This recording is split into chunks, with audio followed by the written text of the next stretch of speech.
تو پھر یہ جو ہے یہ بھی بتاتی ہے کہ وہاں جیل میں لڑکے اینڈ لڑکیوں کو کس طرح ان کا استحصال ہوتا ہے، کہاں وہاں پہ ان لڑکوں اینڈ لڑکیوں کو کیسے as a sex object use کرتے، اینڈ باقی بھی سب کچھ بتا دیتے کہ مطلب وہاں پہ ان کے ساتھ اور کیا کیا ہوتا ہے، سیکس کے علاوہ بھی ان پہ کیا کیا ظلم ہوتے ہیں وہاں پہ۔ جب یہ جیل سے واپس رہا ہو کوئی واپس آتی ہے تو سب سے پہلے یہ اس سرجن کو مار دیتی ہے، کیونکہ اس کی وجہ سے یہ جیل میں گئی ہوتی ہے، غلطی اس سرجن کی ہوتی ہے اور بلیم کس کو کرتے، ایل ایس بٹی کو۔ اینڈ سرجن پہ اس نے اٹیک کیسے کیا تھا کہ گملہ اٹھا کے اس کے سر پہ مارا تھا۔ کیوں مارا تھا؟ کیونکہ یہ کہتی ہے کہ مطلب میرا کوئی قصور نہیں ہے اور اس نے سارا الزام میرے اوپر لگایا، تو یہ بہت پریشان ہوتی ہے، جس کے بعد اسے پھر جیل میں بھیجا جاتا ہے اور اس کے بعد یہ 14 سال کی سزا کمپلیٹ کر کے واپس آتی ہے۔ پھر اس کے بعد یہ آ جاتی ہے سیکرڈ ہارٹ ہاسپٹل میں انٹرویو دینے، اینڈ اس سے پہلے میں نے جو بات کی وہ دوسرے نرسنگ ٹریننگ کے لیے یہ جہاں پہ جاتی ہے وہ میں نے اس کی بات کی، اینڈ سزا کاٹنے کے بعد یہ اب سیکرڈ ہارٹ ہاسپٹل میں انٹرویو دینے آتی ہے، جہاں پہ اس کا احتسال بھی ہوتا ہے۔ جاب کے دوران ایک شخص جس کا نام ٹیڈی بٹ ہے، وہ ایک انسپیکٹر کے ساتھ آتا ہے جس کا نام انسپیکٹر ملنگی ہے، اینڈ وہ ایک لڑکے کو پکڑ کے لے کے آتے ہیں ہاسپٹل جس کا نام ابوذر ہوتا ہے، اینڈ انسپیکٹر ملنگی کہتے ہیں کہ یہ ابوذر لڑکا جو ہے یہ ایک دہشت گردی میں ملوث ہے۔ اس کو دہشت گرد کیسے کہتے ہیں؟ کیونکہ وہاں پہ قریبی ایک جگہ میں ایک اٹیک ہوتا ہے، ایک حملہ ہوتا ہے، جس کے بعد وہ سب کہتے ہیں کہ یہ ابوذر جو ہے یہ اس حملے کے لیے ذمہ دار ہے، جس کی وجہ سے اس کو دہشت گردوں کی لسٹ میں ڈالا جاتا ہے۔ لیکن حقیقت اس کے برعکس ہوتا ہے، ابوذر جو ہے وہ اس دہشت گردی میں اس اٹیک میں ملوث نہیں ہوتا، جس کو ہم ابھی ڈسکس کریں گے۔ تو یہی دو بندے teddy Butt and inspector Malangi یہ چاہتے ہیں کہ ڈاکٹر پریرا ان کو سرٹیفکیٹ دے کہ ہاں یہ ابوذر دہشت گردی میں ملوث ہے۔ اس کی وجہ سے وہ ڈاکٹر پریرا سے ریکویسٹ کرتے کہ آپ وہ سرٹیفکیٹ دے دیں، لیکن ڈاکٹر پریرا ان کو سرٹیفکیٹ نہیں دیتا، کیونکہ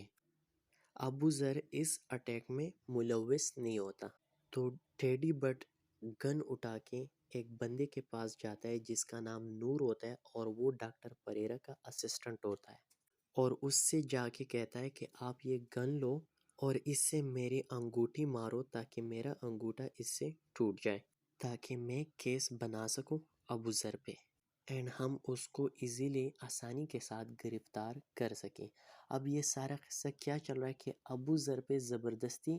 یہ کیس بنانا چاہتے ہیں۔ سو نور جو ہے وہ ٹیڈی بٹ کو انگلی پہ مارتا ہے، اس کی انگلی جو ہے زخمی ہو جاتے ہیں، and Teddy Butt and inspector Malangi اپنے مشن میں کامیاب ہو جاتے ہیں اور ابوذر لڑکے پہ سکسیسفلی آسانی کے ساتھ کیس بن جاتا ہے۔ سو پھر یہ ایک پولیس مقابلہ کروا کے ابوذر کو مارنا چاہتے ہیں، لیکن وہاں پہ کچھ کتے آ جاتے ہیں جو ٹیڈی بٹ کے اوپر حملہ کرتے ہیں، اینڈ اس حملے کے ساتھ جو ہے ابوذر وہاں سے فرار ہو جاتا ہے۔ ٹیڈی بٹ کا تعلق جو ہے وہ فیصل آباد سے ہوتا ہے، اینڈ ایک باڈی بلڈر ہوتا ہے، خوبصورت طرح کا انسان ہے جو اپنا ہر کام گن کی طاقت سے کرواتا ہے، اینڈ جب بھی اس کے ہاتھ میں گن ہوتی ہے تو یہ جو ہے کانفیڈنٹ ہوتا ہے، کیونکہ یہ تو گن کے پاور سے کام کرنا جانتا ہے۔ تو اس کی ملاقات جو ہے ایل ایس بٹی سے ہو جاتی ہے، کیونکہ ایل ایس بٹی ایک اٹریکٹیو اور خوبصورت گرل ہوتی ہے اس ناول میں، جسے دیکھ کے ہر کوئی اس کا دیوانہ ہو جاتا ہے، چاہے ڈاکٹر ہو، چاہے نرس ہو، چاہے کوئی اور ہو، ہر کوئی اس کی خوبصورتی پہ فدا ہو جاتے ہیں، چاہے کوئی مریض ہی کیوں نہ ہو یا گلی میں جانے والا انسان ہی نہ ہو، سب جو ہے اس پہ فدا ہو جاتے ہیں۔ سو سیم یہی حالت ٹیڈی بٹ کی بھی ہو جاتی ہے کہ اس کو ایل ایس سے پیار ہو جاتا ہے۔ تو یہاں پہ رائٹر یہ بتانے کی کوشش کرتا ہے کہ عورتوں کو ایز اے سیکس آبجیکٹ نہیں لینا چاہیے، کیونکہ ایل ایس بٹی کو یہ بہت ہرٹ کرتا ہے کہ لوگ جو ہے اس کو ایز اے سیکس آبجیکٹ کے طور پہ یوز کرتے ہیں، کیونکہ جو لوگ اس سے ملتے تھے تو وہ اس کی غلط جگہوں پہ پرائیویٹ پارٹس پہ نظر ڈالنے کی کوشش کرتے تھے، سو ایل ایس کو یہ بہت برا لگتا ہے۔ سو رائٹر یہ بتانے کی کوشش کرتے کہ ہمارے سوسائٹی میں عورت کا بہت بڑا مقام ہے، اس کو گندی نظروں سے نہیں دیکھنا چاہیے، چاہے وہ کسی بھی ریلیجن سے ہو، کسی بھی سوسائٹی سے ہو، کسی بھی کلچر سے ہو، چاہے وہ مسلم ہو یا کسی اور مذہب سے ہو۔ سو ٹیڈی برڈ کو ایلزبتھی سے پیار ہو جاتا ہے، وہ ایلزبتھی کو پروپوز کرتا ہے شادی کے لیے، اینڈ بار بار پروپوز کرتا ہے، اینڈ آخر کار ایلزبتھی جو ہے وہ ٹیڈی برڈ کے پروپوزل کو ایکسیپٹ کر لیتی ہے، اینڈ دونوں کی شادی ہو جاتی ہے۔ لیکن شادی کے بعد جو ہے ایلس جو ہے ٹیڈی برڈس کے ساتھ خوش نہیں رہتی، کیونکہ ٹیڈی نے تو اس سے زبردستی شادی کی ہوتی ہے گن پوائنٹ پہ، اینڈ اس کے اعمال جو ہے وہ ٹھیک نہیں ہوتے، تو ایلس بٹی جو ہے وہ بہت افسردہ ہوتی ہے۔ اس کے بعد وہ اپنے باپ جوزف بٹی کے پاس جاتی ہے اور اس کو بتاتی ہے کہ میری جو ہے شادی ہو گئی ہے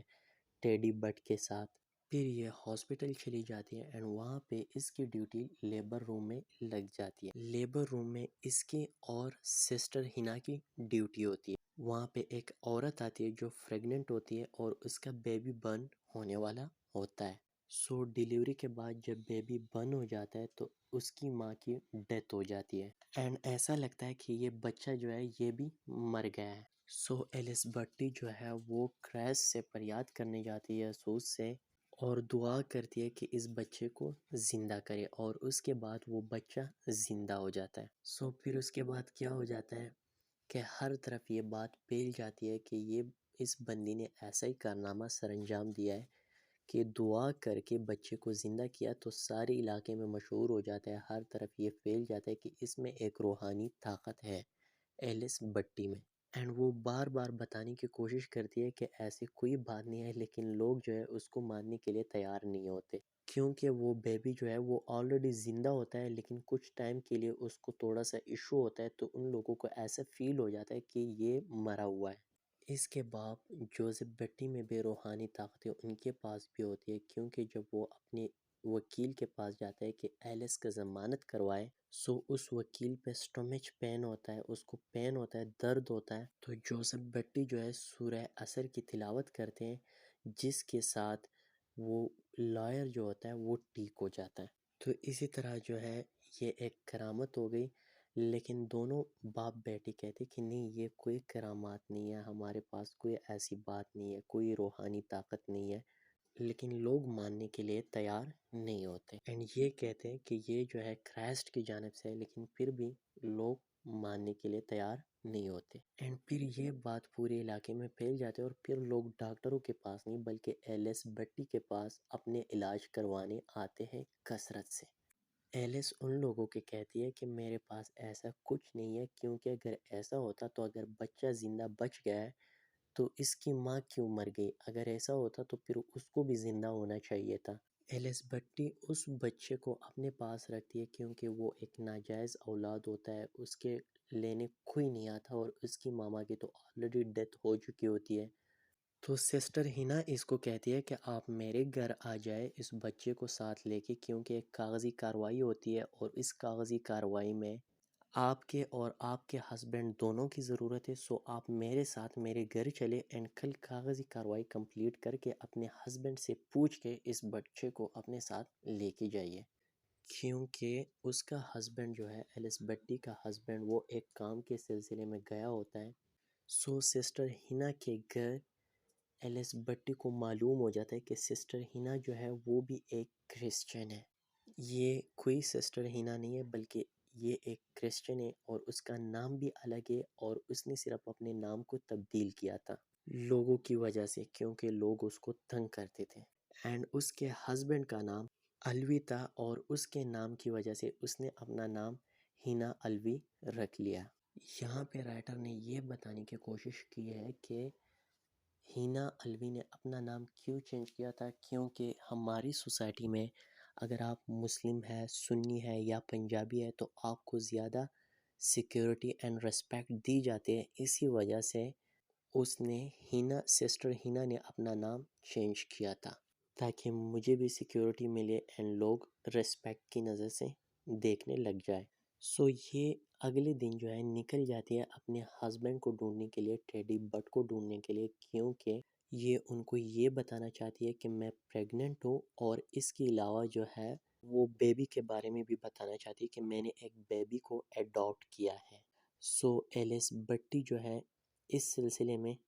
گھر سے نکل جاتی ہے۔ تو سین کچھ یہ ہوتا ہے کہ ایلس اپنے باپ کے گھر اس لیے آئی تھی کیونکہ ٹیڈی نے اس کو کہا تھا کہ آپ کے ہوتے ہوئے میں اپنے کام پہ فوکس نہیں کر سکتا۔ تو ایلس بٹی جو ہے وہ اپنے باپ کے گھر آ جاتی ہے، لیکن جب ٹیڈی بٹ اپنے گھر واپس آتا ہے تو وہاں پہ جو ہے ایلس نہیں ہوتی۔ اب اس کو یہ نہیں پتا کہ ایلس اپنے باپ کے گھر ہے، لیکن اس کو کوئی اور شک ہو جاتا ہے کہ مطلب یہ کہیں اور کسی اور کے ساتھ گئی ہوئی ہے۔ حالانکہ ایلس بھی اس کو ڈھونڈنے گھر سے نکلی ہوتی ہے تاکہ اس کو بتا دو کہ میں پریگننٹ ہوں۔ تو ٹیڈی بٹ جا کے انسپیکٹر ملنگی کو یہ سب کچھ بتا دیتا ہے کہ میں گھر گیا ہوا تھا، لیکن ایلس بٹی گھر پہ نہیں تھی۔ اینڈ یہ بھی بتاتا ہے کہ میں ہاسپٹل بھی گیا، میں نور کے پاس بھی گیا، اور نور کے پاس تو وہ جا کے نور کو یہ کہتا ہے کہ آپ دونوں کے بیچ کیا چل رہا ہے۔ تو نور ان کو یہ بات بتاتی ہے کہ وہ جو ہے اس نے ایک بچے کو ایڈاپٹ کر لیا ہے۔ مطلب وہ پوری بات سنتا ہی نہیں ہے، اس کو یہ لگتا ہے کہ نور اور ایلس کے بیچ کوئی افیئر وغیرہ ہے۔ اینڈ وہ نور سے یہ بھی کہتا ہے کہ آپ دونوں کے بیچ کیا چل رہا ہے۔ نور اس کو کہتا ہے کہ ہمارے بیچ کچھ ایسا نہیں ہے، لیکن ٹیڈی بٹ جو ہے وہاں پہ یقین نہیں کرتا۔ اینڈ یہاں پہ مس انڈرسٹینڈنگ کریٹ ہو جاتی ہے، اینڈ اس کو یہ لگتا ہے کہ ایلس بٹی نے مجھے دھوکہ دیا ہے۔ سو اس بات کا بدلہ لینے کے لیے وہ انسپیکٹر ملنگی سے ایسڈ کا بوتل لیتا ہے۔ انسپیکٹر ملنگی اس کو دے دیتا ہے کہ جا کے اس کے منہ پہ پھینکے۔ وہ ہاسپٹل جاتا ہے اینڈ اس کو جو ہے ایلس بٹی ملتی ہے، اینڈ بات کرنے سے پہلے یہ اس کے منہ پہ تیزاب مار دیتا ہے، اینڈ اسی طرح جو ہے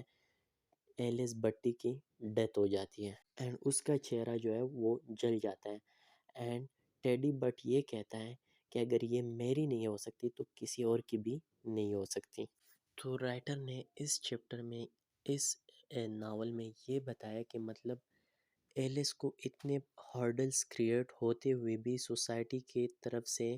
ہریسڈ ہوتے ہوئے بھی، پھر بھی وہ ایک رحم دل عورت ہے۔ اینڈ اسی وجہ سے رائٹر نے ایلس کو ہولی مدر کے ساتھ پورے ناول میں کمپیئر کیا ہے، کیونکہ ایلس کا جو کریکٹر ہوتا ہے وہ فیور ہوتا ہے اینڈ اس میں کوئی امپیورٹی نہیں ہوتی۔ سو اس چیپٹر میں، اس ناول میں یہی بتایا گیا ہے کہ سوسائٹی نے ہیومیلیٹ کیا ایلس کو،